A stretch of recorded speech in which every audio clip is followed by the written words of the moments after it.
속보의 설명은 다 끝이 나고요. 이제 역대상하의 중심 인물이 되는 다윗과 이제 솔로몬, 이제 그걸 소개할 시간이 됐습니다. 그래서 다윗과 솔로몬을 소개하는 이유는 정치를 잘해서가 아니라 예배를 소중히 여기서다. 그래서 이제 다윗을 소개해야 되는데 다윗은 두 번째 왕이죠. 그래서 첫 번째 왕인 사울을 이제 여기서 소개하고 있습니다. 그리고 여호와께서 왜 사울을 죽이시고 이세 아들 다윗에게 이 나라를 맡기셨는가? 이제 그 사울에서 왜 다윗으로 넘어갔는가? 사울의 아들이 왜 안 됐는가 그거죠. 다윗의 아들은 됐잖아요. 근데 왜 사울의 아들은 안 되고 다윗의 아들은 됐을까? 이제 그래서 사울의 통치의 어떤 그런 종말, 그래서 모든 아들이 죽었다라고 나와 있는데, 그래서 완전히 새로운 왕, 사울과 상관없는 새로운 왕 다윗이 이제 통치하게 되고, 그 다윗으로 인하여 예배가 어떻게 회복되는가, 그걸 이제 써야 되는데 그 전에 먼저 사울 왕에 대해서 이제 소개를 하고 있습니다. 사울 왕의 마지막 이제 최후의 모습인데요. 이스라엘의 가장 어려운 순간이고 또 사울에게도 가장 어려운 순간입니다. 블레셋 사람과 이스라엘 사람이 싸우더니 이스라엘 사람들이 블레셋 사람 앞에서 도망하다가 길보아 산에서 죽음을 받고 엎드러지고, 사울은 블레셋 사람이 사울과 그 아들을 추격하여 사울의 아들 요나단과 아비나답과 말기수아를 죽이고, 사울은 어떻게 됐을까요? 4절, 자기 병기 가진 자에게 이르되 너는 칼을 빼어 나를 찌르라. 저 할례없는 자가 와서 나를 욕되게 할까 두려워하노라. 그러나 그 병기 가진 자가 심히 두려워하여 절가 행치 아니하며 사울이 자기 칼을 취하여 그 위에 엎드려지니. 6절, 그 세 아들과 그 온 집이 함께 죽으니라. 그래서 더 이상 사울의 후손에게 이 나라를 맡길 수가 없습니다. 다 죽었기 때문에. 그래서 하나님은 다윗에게 이 나라를 맡기신다. 7절, 골짜기에 있는 모든 이스라엘 사람들이 그 성을 버리고 도망하고, 7절, 블레셋 사람이 와서 거기에 거하게 됩니다. 그리고 전쟁이 다 끝난 다음에 이제 누가 죽었는지 확인하고 죽은 사람들의 옷들도 다 뺏기고 뭐 보석, 반지 다 빼려오잖아요. 왔다가 보니까 사울이 죽어 있는 걸 보게 됩니다. 사울의 갑옷을 그 신의 묘에 두고 그 머리를 다곤의 묘에 달았다. 이렇게 끝이 납니다. 근데 이제 중요한 것은 사울이 이렇게 죽은 게 중요한 게 아니라 하나님이 죽이셨다라고 말씀하고 있죠. 하나님이 죽이셨다. 저를 죽이시고 하나님이 죽이셨다. 그러니까 사울이 죽은 것은 싸움을 못해서 죽은 게 아닙니다. 싸움 아무리 잘해도 하나님이 죽이시겠다고 작정하면 죽어야 되는 거예요. 왜 그랬는가? 13, 14절, 사울이 죽은 것은 이제 이거를 교훈으로 주기 위한 겁니다. 포로로 돌아온 사람들에게 사울처럼 되지 마라, 이 교훈을 주기 위해서 사울의 이야기를 하면서 사울의 다른 잘못이 아니라 사울이 최후에 어떻게 죽었는가를 소개하며 사울의 삶을 다음으로 요약합니다. 여호와께 범죄했다. 저가 여호와의 말씀을 지키지 아니하. 말씀을 지키지 아니하. 주의를 지키지 아니하. 10분의 1을 지키지 아니하. 여기서 말씀이라는 것은 계명을 뜻하는 겁니다. 이거는 모두에게 적용되는 말씀입니다. 그냥 주신 겁니다. 어느 시대 때나 다 해당되는 말씀입니다. 자녀에게 부지런히 가르치라. 어려서부터 가르치면 늙어서 떠나지 않는다. 근데 그걸 안 지키는 거죠. 그건 모두에 해당되는 겁니다. 어느 시대나 어느 문화권에 있든지 간에 다 해당되는 게 여기서 말하는 여호와의 말씀입니다. 근데 그걸 지키지 아니했습니다. 신접한 자에게 가르치기를 청하고, 이 신접한 자는 원래 이거는 금하는 거죠. 하나님께서 금하는 자고, 그런 사람들이 이스라엘 백성 중에 없도록 하라고 주님께서 말씀하셨는데 급하니까 그런 자에 가서 도움을 청했다는 거예요. 끈기게 기다리지 못하고. 그래서 어떻게 되나요? 다른 사람과 똑같이 되는 거예요. 그 다음에 세 번째, 여호와께 묻지 아니하였다. 이 묻는다는 말은 이거는 개인적인 하나님의 인도를 말하는 겁니다. 일반적으로 모두 해당되는 것은 하나님 말씀으로 주시고, 매 순간순간마다 개인적으로 자기에게 하나님께서 주시는 뭐 뜻이 있을 거 아니에요. 그거는 여기서 묻는다는 거라고 표현하는 거. 내 여호와께 묻지 아니하였다. 그래서 어떻게 했다고요? 여호와께서 저를 죽이셨다. 왜 안 물었을까요? 우리는 왜 잘 안 묻습니까? 하나님 앞에 뭘 결정하려면 자기 뜻이 너무 분명하면요 안 묻습니다. 미가가 엄마의 돈을 훔쳤다 그랬잖아요. 그래서 엄마가 하도 저주하니까 미가가 그걸 엄마한테 내놔왔습니다. 엄마가 너무 좋아가지고 신상을 만들었어요. 하나님께 절대 안 묻습니다. 그런 거는. 그러고 난 다음에 뭐라 이야기하죠? 여호와께서 너에게 복 주기를 원하노라. 우리는 항상 그렇습니다. 하나님 어떻게 사용하기를 원합니까? 안 물어봅니다. 자기 마음대로 사용해놓고 그 다음에 어떻게 해요? 하나님 복 주시고 도와달라고 기도합니다. 왜 안 물을까요? 하나님께 물어보면 하나님이 내보다 부족한 해결책을 내놔서 안 묻습니까? 우리가 믿음이 없어서 그런 거죠. 믿음이 없어서 그런 거죠. 하나님이 뭐 말씀할 거에 대해서 막 두려워하는 거예요. 하나님이 이런 말씀하면 어떻게 할까 막 조절해가지고 하나님이 내보고 다 고생시키고 그거 다 내놔라 그러고 그러면 어떻게 할까? 우리는 이런 부정적인 하나님에 대한 생각이 너무 많이 있어. 그래 안 물어봐야 해요. 마노아처럼 하나님 어떻게 키우면 좋습니까? 하나님이 그 질문을 제일 좋아한다 그랬습니까? 하나님 어떻게 하면 좋습니까? 그 다음에는 하나님 이제 하나님 뜻대로 할 수 있도록 그 다음에 도와달라고 기도해야 되는데 안 물어요. 안 물어.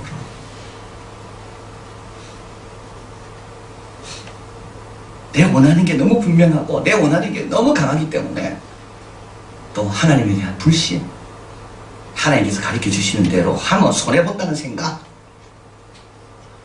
하나님 뜻대로 따르면 내가 다 고생한다는 이런 생각, 그래서 안 물어봅니다. 자, 그런데 사무엘상 28장에 보면 요 내용이 이제 바로 앞에 나와 있는데요. 사무엘상에 있는 내용이 이 지금 역대상 10장에 있는 내용인데요. 사울이 블레셋 사람 군대를 보고 두려워 그 마음이 크게 떨렸습니다.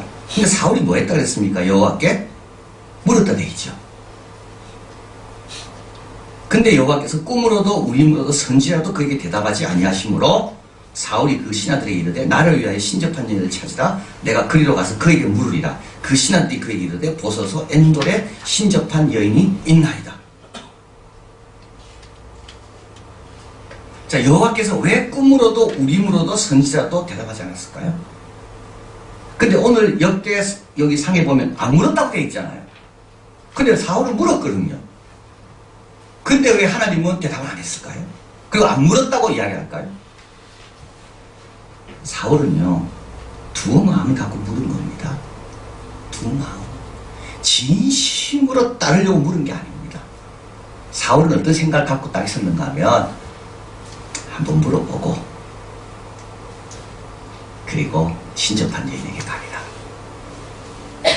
형식적으로 물어요. 우리 하나님은 만물이 여김을 받지 않습니다. 우리 하나님은 우리가 어떻게 묻는가를 보시고 답하는 분이지 물었다고 그냥 답하시는 분이 아니에요. 우리가 나와 있는 자세를 보면 하나님은 아십니다. 삼손이 기도한 거 하나님 아십니다. 이 기도는 정말 간절한 기도다. 그래서 삼손은 살았을 때 죽인 자보다 죽었을 때 죽인 자가 많다 그랬잖아요. 하나님은 아십니다. 이거는 묻는 건지 그냥 떠보는 건지. 또 한 가지 진정으로 물으려면요, 남 미워하면서 물어보면 안 됩니다. 남보다 앞서고 싶어서 그런 마음으로 물어보면 그건 안 됩니다. 사울은 다윗을 얼마나 미워하는데 그런 마음으로 물어보는 거는요, 하나님 답하지 않습니다.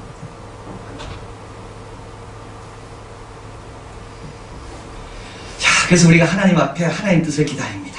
참 하나님 가르쳐 주시면 내가 열심히 살겠습니다. 이렇게 할 때 두 마음은 안 되고요. 그리고 열심히 살아서 뭐 할 건데 저 사람 이기고 내 이름 드러내고 그런 마음으로 하나님께 기도하는 것은 하나님 듣지 않으신다. 자, 삼상 28장 15절 사울이 대답하되 그래서 이제 그 신접한 여인을 찾아갔습니다. 그리고 나는 심히 궁급하다라고 이야기합니다. 이사야 55장 3절 너희는 귀를 기울이고 내게 나와 들으라. 그리하면 너희 영혼이 살리라. 내가 너희에게 영원한 언약을 세우리니 다윗에게 허락한 확실한 은혜니라. 왜 다윗의 후손 솔로몬은 왕이 되고 사울의 후손은 왕이 못됐을까요? 하나님께서 이 언약을 누구한테 했습니까? 다윗에게 했기 때문에. 왜 다윗에게 했을까요? 다윗은 신령과 진정을 하나님께 두만이 아닙니다. 다윗은 두만이에요. 자, 그 다음에 이제 똑같은 내용입니다. 자, 그래서 이제 사울과 그 백성들이 블레셋 사람과 마지막 싸움을 할 때, 이때 다윗은 어디 있었는가 하면 블레셋 사람 쪽에 있었습니다. 그래서 블레셋 사람과 함께 사울과 싸워야 됩니다. 왜냐하면 사울을 피해서 도망간 곳이 어디냐면 블레셋 땅이거든요. 그래서 블레셋 사람과 편 쪽에 있기 때문에 지금 사울과 블레셋이 싸움할 때 다윗은 할 수 없이 블레셋 편에 들 수밖에 없는 거예요, 지금. 근데 이때 블레셋의 장군들이 이 다윗은 나중에 우리를 배반할지 모르니까 데리고 가면 안 된다. 그래서 다윗이 간신히 거기서 모면하게 됩니다. 그리고 이제 사흘길을 건너서 원래 자기들이 지친 시글락 동네로 왔습니다. 딱 와보니까 어떻게 됐는가 하면 자기 모든 식구들과 물질과 모든 것이 다 뺏겼습니다. 와보니까. 자, 그래서 이제 30장입니다. 백성이 각기 자녀들을 위하여 마음이 슬퍼 다윗을 돌로 치자 하니 다윗이 크게 울고 울 기력이 없도록 백성들이 울고 그 다음에 어떻게 했다고요? 다윗 때문에 이렇게 됐다고 해서 다윗에게 돌들로 치려고 했습니다. 이때 다윗은 크게 궁급하였습니다. 다윗은 뭐 했다고요? 하나님 여호와를 힘입고 용기를 얻었더라. 그 다음에 보십시오. 다윗의 아히멜렉의 아들 제사장 아비아달에 이르되 청컨대 에봇을 내게로 가져오라. 아비아달이 에봇을 다윗에게로 가져오매 다윗이 여호와께 묻자와 가로되 내가 이 군대를 쫓아가면 미치겠나이까. 요번엔 다 봐주시잖아요. 여호와께서 대답하시되 쫓아가라. 네가 반드시 미치고 정령도로 찾으리라. 그래서 다 탈취한 것을 가지고 옵니다. 그것을 다 나눠줍니다. 우리가 그 가축 앞에 몰고 가며 가로되 이는 다윗의 탈취한 것이라 했다. 자, 지금 똑같은 상황입니다. 사울 왕은 근데 어떻게 됩니까? 친접한 여인에게 가는 거예요. 다윗은요, 까지 하는 붙는 거. 자, 결론입니다. 배워야 할 교훈이 있습니다. 평소 하나님 뜻에 복종하는 습관을 가져야 됩니다. 평소 체질이 바뀌어야 돼요. 체질이. 자, 이게 어려운 겁니다. 체질이 안 바뀌어요. 체질이. 그래서 지금부터라도 나는 체질을 좀 바꾸리라. 어떤 체질로요? 다윗 같은 체질. 다윗은 어떤 체질입니까? 어디 가나 다윗은 지혜롭게 행합니다. 사울 왕이 얼마나 자기를 미워하는 걸 알았음에도 불구하고 다윗은 사울이 가는 곳에 가서 감정대로 행하지 않고 지혜롭게 행합니다. 다윗을 사울을 죽일 기회가 2번 있었잖아요. 근데 다윗은 원칙을 지키지 편리를 쫓지 않습니다. 사울 죽이면요 다윗은 정말 편해질 겁니다. 그런데도 다윗은 하나님 기름 부음 받은 자는 내가 어떻게 할 수가 없다. 그래서 다윗은 사울을 건드리지 않습니다. 이게 몸에 배어야 되는 거예요. 이게 몸에 배어야 되는 거예요. 평소 하나님의 뜻에 복종하는 습관을 가져야 됩니다. 골리앗은요 갑자기 나타난 거지 골리앗 나타날 줄 알고 준비한 게 아닙니다. 평소 이런 습관이 되어 있는 사람들은 갑자기 이런 문제가 닥쳐도 똑같이 크게 궁금했잖아요. 근데 사울은 어떻게 했다고요? 자기 마음대로 막 방황합니다. 왜냐하면 평소 방황했으니까 이 사람은. 다윗은요 평소 하나님을 의지했거든요. 그래서 어떻게 했다고요? 여호와를 힘입고 용기를 얻었더라. 돌을 들어서 치려고 그럽니다. 자기를 따르던 사람들이 갑자기 돌변해가지고 돌을 들려 치려고 그래요. 근데 다윗이 이때 어떻게 했다고요? 여호와를 힘입고 용기를 얻었더라. 사울 왕은 어땠을까요? 신접한 여인으로 쫓아갔을 거예요. 근데 이거는 평소입니다. 평소. 그래서 우리가 이게 편안할 때 아무것도 안 일어날 것 같지만 하나님 앞에 순종하고 준비하고 있어야 됩니다. 그래서 베드로 전서에 보면 사라 이야기가 나오잖아요. 믿음의 조상 아브라함이 이삭을 데리고 떠날 때 사라는 어떻게 했다고요? 사라는 그 일로 인하여 전혀 요동하거나 두려워하지 않았다고 그렇게 말합니다. 왜냐하면 나 자신을 거룩하게 비우고 있었기 때문에. 여러분, 우리가 참, 이거는 뭐 제가 이건 제 비밀입니다만은, 여러분 새벽 기도할 때 여러분 아무 생각 없이 기도하시잖아요. 그렇지, 아무 생각 편안하게 기도하시죠. 저는 편안하게 기도할 수 있겠습니까? 누가 와서 또 엉뚱한 짓 하는 거 아닌가. 이상한 사람 들어가다가 지나가다가 들어와가지고 어떻게 하는 거 아닌가. 그래서 못 보던 분이 와가지고 기도합니다. 그러면 제가 자리를 떠날 수가 없어요. 저 사람이 정말 신실한 분인가. 그러다가 한 몇 주 보다가 아, 저분은 정말 같은 믿음의 형제구나. 그러면 이제는 더 이상 조심하지 않고 같이 그냥 편안하게 기도해요. 근데 기도하다가요, 맞을 수도 아니겠습니까, 제가? 누가 지나가다가 쭉 와가지고, 그런 여러분 내일부터 기도할 때 조심하세요. 그런 생각 안 해보셨죠, 그런 거. 근데 저는 그런 생각을 한다니까요. 이게 책임자와 그냥 있는 분과의 차이예요, 이게. 그래서 저는 기도하다가도 그런 생각이 들 때가 있습니다. 왜냐하면 그런 걸 당한 사람을 제가 알거든요. 기도하다가 교회당에서 엄청나게 맞은 거예요. 그리고 제가 교육전도사 때 새벽 기도 인도하는데 새벽에 덩치 엄청난 사람이 옷 다 열어제치고 막 제 앞으로 걸어 나오는데, 와, 정말. 근데 너무 감사하게 오더만 앞에 제일 앞에 가서 엎드려서 주무시더라고요. 근데 제가 겁이 안 날 때가 있어요. 언제일까요? 내 마음이 깨끗할 때는 전혀 겁이 안 나요. 참 이상하지. 내 마음을 다 비우고 여기가 아버지의 집이고 아버지의 전인데 그럼 전혀 겁이 안 나요. 다윗이 사울 왕을 찾아라 할 때 어떤 마음으로 다 골리앗 앞에 갔을 때 어떤 마음이었을까? 늘 자기를 거룩히 하고 늘 하나님 중심으로 사니까 그게 그렇게 큰 문제가 아닌 거예요, 다윗에게. 근데 이게 평소가 중요한 겁니다. 평소. 제가 새벽기도 준비하고 그냥 푹 잤다. 그런 날은 아무 겁나는 게 없어요. 근데 새벽기도 끝내놓고 준비하고 뭐 좀 드라마를 봤다. 이런 날은 괜히 내가 이렇게 주눅든다니까요. 그 사람이 진짜 이상하더라고. 그러나 내가 말씀만 충분히 준비하고 책을 좀 읽다가 그냥 피곤하면 잤다. 이런 날은 누가 와도 아무렇지도 않아요. 평소 하나님 뜻에 복종하는 습관을 가져야지 갑자기 어떤 일 앞에서 사울처럼 궁급해가지고 이리 뛰고 저리 뛰고 하지 않는 겁니다. 중심을 딱 잡고 나는 하나님 중심으로 삽니다. 우리 가정은 하나님 중심입니다. 이렇게 딱 이런 마음으로 마음을 이렇게 편안하게 딱 고정된 사람은 절대 흔들림이 없더라고요. 사울은 어떻습니까? 사무엘 힘들게 하고 도망치는 다윗 칼라 떡을 주었다고 세마포 입은 사람 85명을 죽였습니다. 이렇게 많은 험한 일을 한 사람이 얼마나 두렵겠습니까? 남에게 선을 많이 베풀고 자기 경건을 위해서 잘 절제하고 이런 사람은 겁날 게 없는데 85명도 막 죽이고 사무엘 말도 안 듣고 다윗 막 시기했거든요. 이런 사람은 어려움 앞에서요 얼마나 겁나겠어요. 그때 잘못한 것들이 막 떠오르니까. 평소가 중요합니다.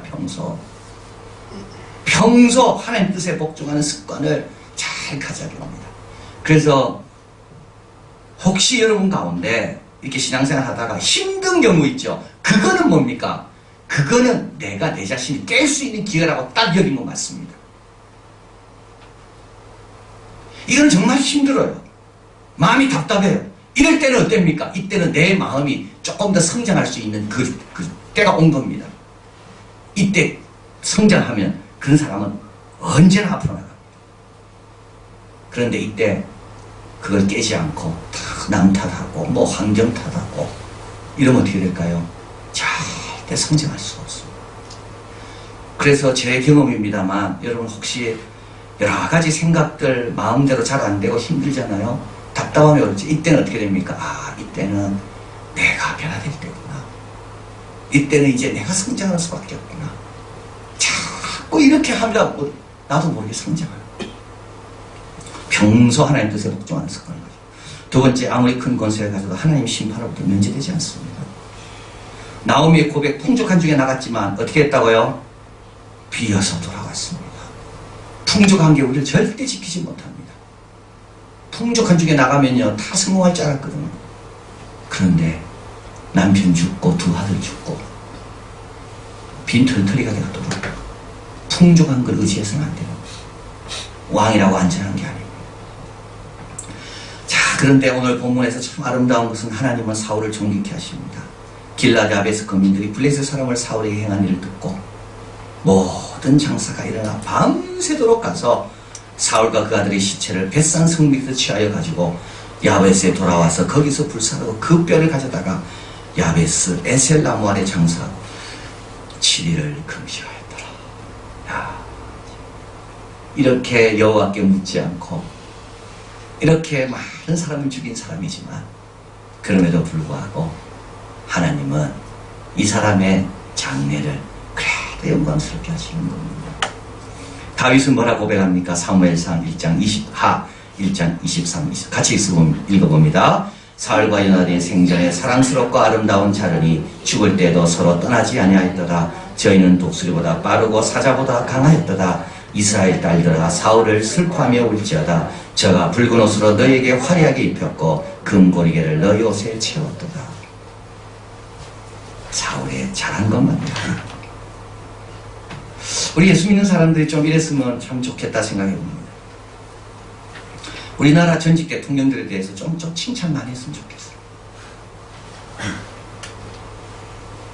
이승만, 박정희, 그 이외 쭉 대통령들 다 좋은 점들이 있거든요.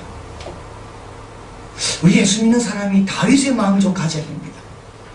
다윗은 사울 때문에 얼마나 고생했습니까? 근데도 마지막 사울에 대한 다윗의 말은 이렇게 칭찬입니다. 너희들이 금고리게, 너희들이 옷이 화려한 건 누구 때문이라고요? 사울왕 때문이라는 겁니다. 우리 예수 믿는 사람은 좀 이런 마음을 가져야 됩니다. 내가 뭐 누굴 좋아하고 누굴 싫어하고 다 떠나서 이미 고인이 된 사람에 대해서는 우리 모두가 다 하나님이 뜻이 있어서 그 역사 가운데 사용하셨음을 믿고 우리는 어떻게 해요? 그들의 좋은 점을 이야기해 줘야 되는 거예요. 우리는요 참 좋은 사람들이었지만 모두가 다 역사적인 평가를 할 때는 얼마나 인색한지 모릅니다. 근데 성경은 그렇게 가르치지 않습니다. 우리는 말씀대로 살아야 되잖아요.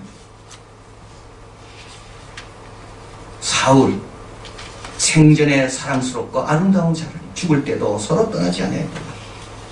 저희는 사울과 요나단 독수리보다 빠르고 사자보다 강하였도다. 이스라엘 딸들아 사울을 위하여 슬피 울어라. 저가 붉은 옷으로 너에게 화려하게 입혔고 금노리개를 너희 옷에 채웠노라. 역대 대통령 때문에 우리가 얼마나 발전하고 좋은 나라가 된지 모릅니다. 사울만큼은 악하진 않았어요. 하나님은 사울을 존귀케 하십니다. 이런 사울이라도 하나님은 사울을 존귀케 하십니다. 그래서 우리도 고인들에 대해서는 좋은 것만 기억해야 되고 좋은 것만 이야기해야 되고 부족한 게 많이 있어도 왜 장점 없는 사람이 누가 있겠습니까? 그 장점을 이해하는 것이 그게 하나님, 그분을 이 땅에 내신 하나님에 대한 우리 인간들의 바른 자세인 겁니다. 우리가 뭐라고 판단하겠어요? 시편 84편 11절 같이 있습니다. 여호와 하나님은 해요 방패시라. 여호와께서 은혜와 영화를 주시며 정직 행하는 자에게 좋은 것을 아끼지 아니하실 것입니다. 이제 그게 누굽니까? 그게 다윗입니다. 정직 행하는 자에게는 좋은 모든 것을 아끼지 않는다. 우리 하나님은 해요 방패시고 은혜와 영화를 주시는 분이시다. 그래서 우리도 오늘 말씀을 쭉 생각하면서 물을 때는 정직하게 물어야 됩니다. 형식적으로 묻지 마시고요. 그리고 하나님 주시는 이런 평소의 훈련들을 제대로 잘 받아야 되는 겁니다. 그래서 자기를 조금 자꾸 돌아보는 게 중요하죠. 자기를 돌아보는 게 너무 바쁘잖아요. 그래가지고는 안 되는 거예요. 자기를 좀 돌아보면서 1000번을 불러도 내 눈에는 눈물이, 왜냐하면 그분은 생명을 주신 분이니까. 기도하겠습니다.